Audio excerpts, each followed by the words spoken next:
Ini contohnya kita di ujung akhir zaman. Walaupun nanti akan muncul fase kelima, khilafah alamin jilid kedua, ketika kejayaan Islam akan kembali menguasai seantero bumi ini. Lalu apa buktinya lagi kita di akhir zaman? Kita lihat maraknya kejahatan di mana-mana. Kita lihat narkotika, prostitusi, dan bahkan kita lihat orang dengan enteng.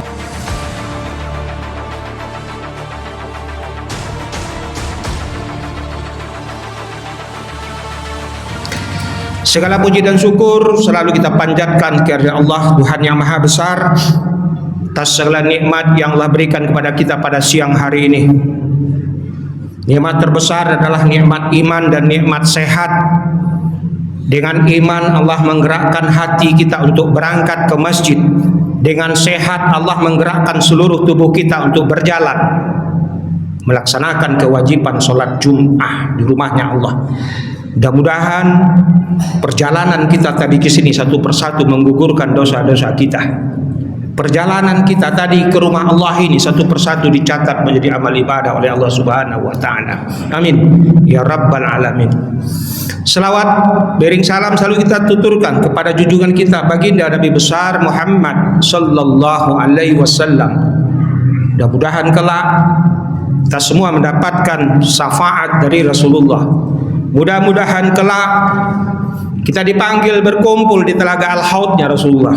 Mudah-mudahan kelak kita ikut di belakang beliau untuk masuk ke jannahnya Allah. Amin ya rabbal alamin.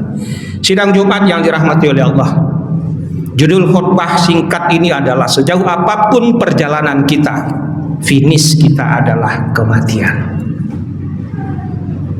Khatib mencoba mengangkat sebuah hadis yang diriwayatkan Imam Bukhari dan Muslim. Ketika Rasulullah kembali dari Isra dan Mi'raj, di dalam perjalanan Isra dan Mi'raj, satu-satunya manusia yang diperlihatkan Allah, begitu hebatnya Jannatul Firdaus dan begitu dahsyatnya Jahanam, hanya Nabi Muhammad sallallahu alaihi wasallam melalui perantaran malaikat Jibril. Sekembali dari Isra dan Mi'raj, ketika Rasulullah berjalan menuju masjid, beliau melihat beberapa sahabat sedang tertawa terbahak-bahak di halaman masjid. Lalu setelah sholat, beliau berkhutbah di depan para sahabat. Apa yang beliau sampaikan? Uridat alayyal jannah wan nar, kata Rasulullah. Telah diperlihatkan kepadaku jannah sorga, wan nar neraka. Falam arakal yauma fil khairi was sarri. Tapi aku tidak melihat kebaikan dan keburukan seperti hari ini. Walau ta'lamun ma'alam. Jika kalian menyaksikan apa yang aku lihat, la dahiktum qalilan wala kadaitum katsira. Kalian tertawa tetapi sedikit, dan kalian pasti akan menangis sebanyak-banyaknya. Hadis ini mengingatkan kita untuk berbanyak menangis. Menangis bukan karena kita cengeng, menangis bukan karena kita lebay, menangis karena begitu banyak waktu kita yang kita sia-siakan dan meninggalkan perintah Allah.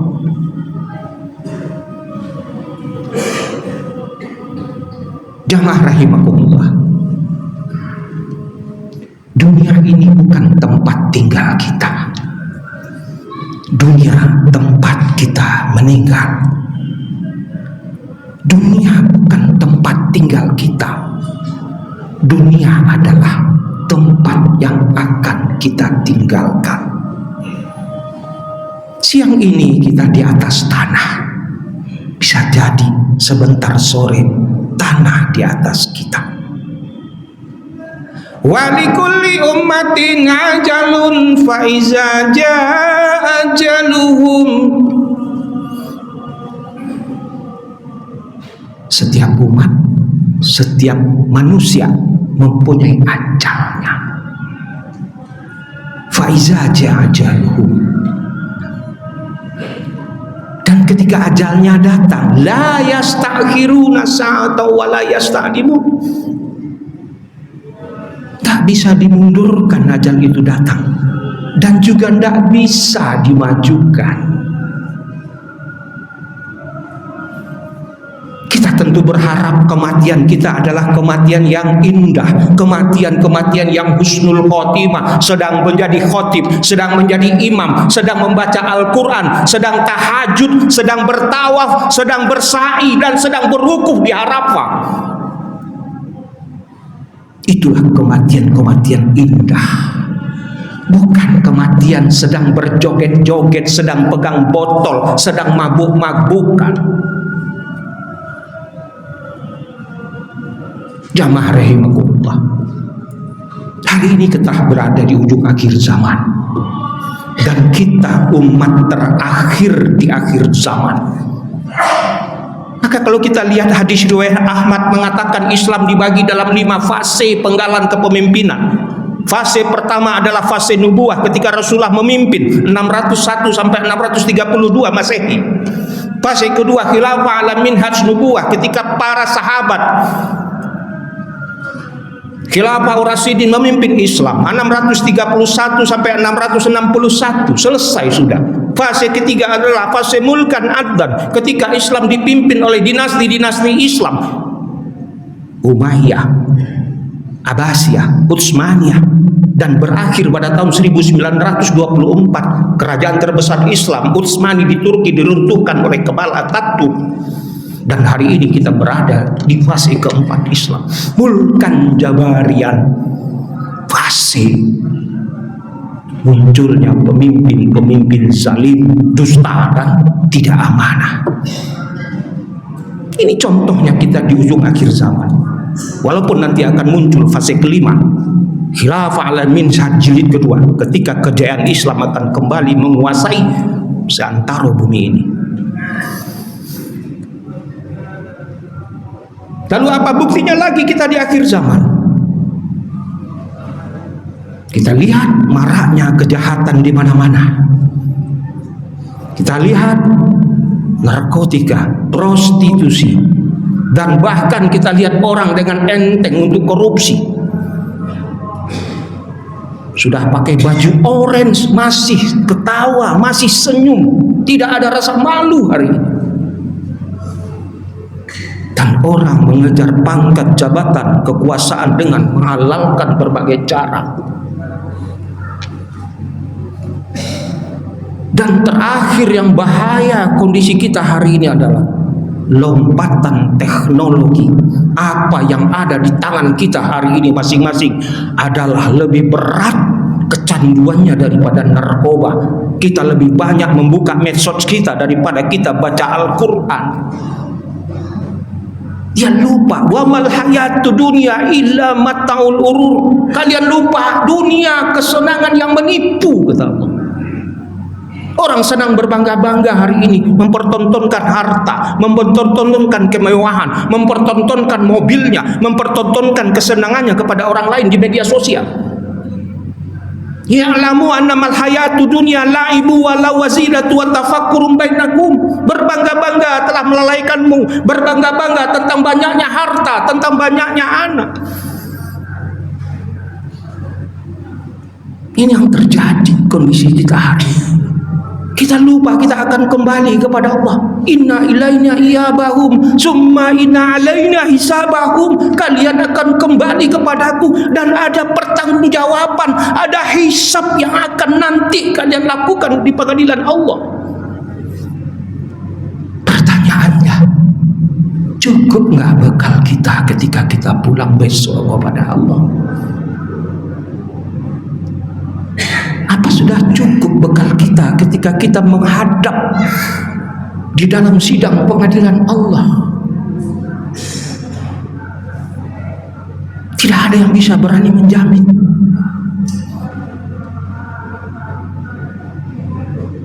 Maka jangan kita pulang berangkat kembali kepada Allah besok dengan kapal kosong.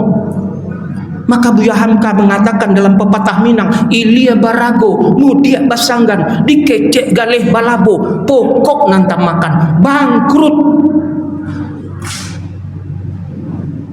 Kul hal nunabbiukum bil ahsarina a'malan. Katakan Muhammad, maukah kalian kau beritahu orang-orang yang merugi amalannya? Allazina dalla sa'yuhum fil hayati dunia, orang yang sia-sia dalam kehidupan dunia.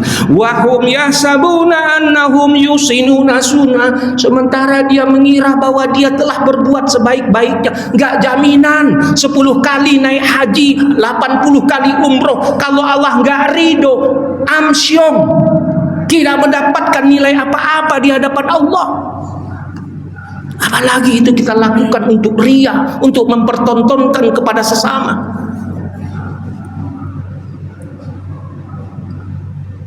Jamaah rahimakumullah, mumpung Allah masih memberi kita waktu, mumpung Allah masih memberi kita umur,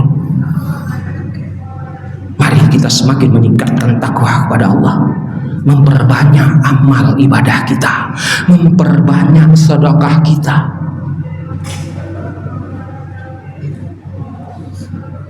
Karena mayat di dalam kubur saja hari ini itu minta balik kepada Allah untuk beramal soleh.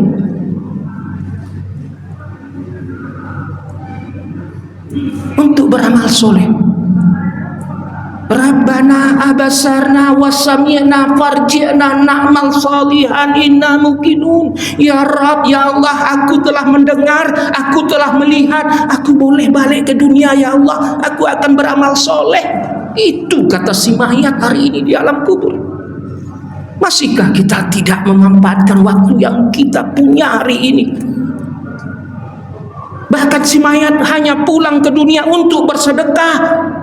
Rabbi laula akhartani ila ajalin qarib fasadaka wa akuna minas solihin. Ya Allah, aku hanya minta pulang ke dunia hanya untuk sedekah ya Allah. Aku mau jadi orang soleh ya Allah. Kurang apa lagi diingatkan kita di dalam Al-Quran oleh Allah.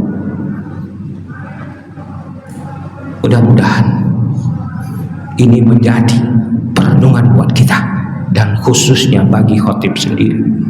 Dan mudah-mudahan ini semakin meningkatkan takwa kita kepada Allah dengan memperbanyak amal-amal kita. Karena finish kita semua sama apa? Finish kita semua besok berkumpul di padang mahsyar. Itu finish kita terakhir. Baik yang sudah mati sekian ribuan tahun yang lalu, maupun yang hari ini mati, maupun yang besok mati, semua finishnya kita berkumpul di sebuah padang yang disebut dengan padang mahsyar. Makanya sesungguhnya wukuf di Arafah itu adalah gladi resiknya padang mahsyar. Bagi mereka yang pernah berhaji, memperlihatkan orang berdiri di tengah padang yang tandus, gersang, panas, tidak membawa pangkat, jabatan, harta, semua ditinggalkan, hanya menggunakan 2 helai pakaian tanpa berjahit dan bermohon, menangis di hadapan Allah.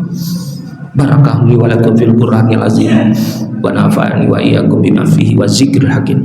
Taqabbal minna wa minkum tilawatahu innahu huwar ghafurur rahim.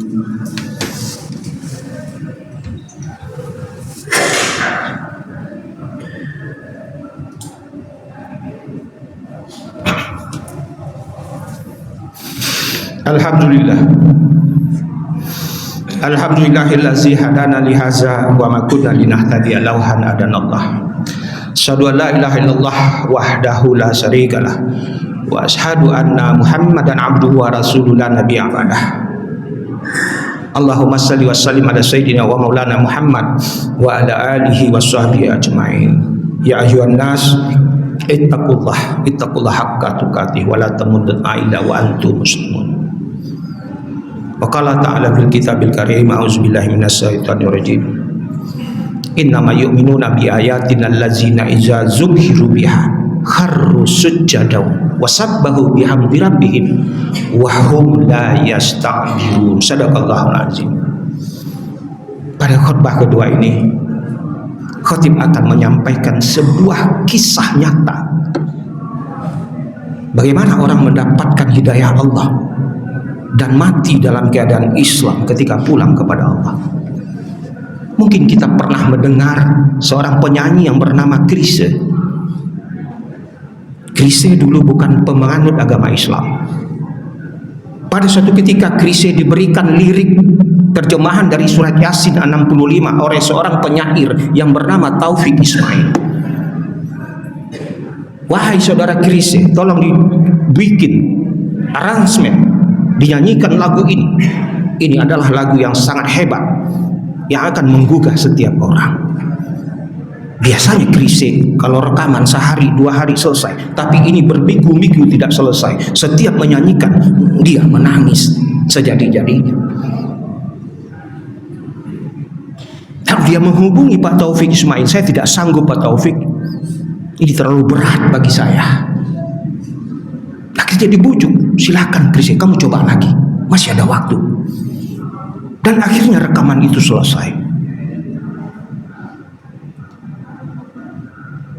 Dan Chrisye mendapatkan hidayah memeluk agama Islam sampai akhir hayat. Al-yawma naftimu ala afwahihim wa tukallimuna aydihim wa tas'alu arjuluhum bima kanu ya'zibun.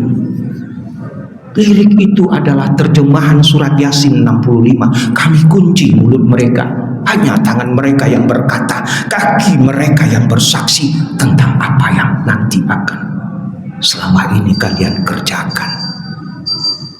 Semua tubuh kita besok akan bersaksi. Mudah-mudahan kita semua orang-orang yang beriman akan berkumpul di surganya Allah, akan berkumpul di jannatul firdausnya Allah. Innal ladzina amanu wa amilus shalihat kanat lahum jannatul firdaus. Dijanjikan oleh Allah jannatul firdaus. Khalidina fiha la yabuna anha hiwala. Kita semua akan kekal di jannatul firdaus dan kita tidak ingin keluar dari jannatul firdaus. Itulah sesungguhnya target dari perjalanan kehidupan kita di dunia.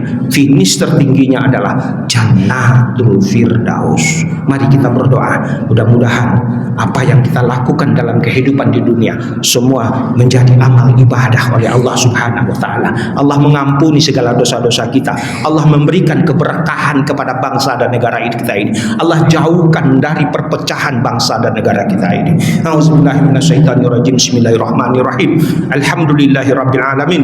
Hamdan khasirin, hamdan naimin, hamdan yuafi ni'ma yukafi majidah. Ya Rabbana kama yang baralikal karimi ami sultani.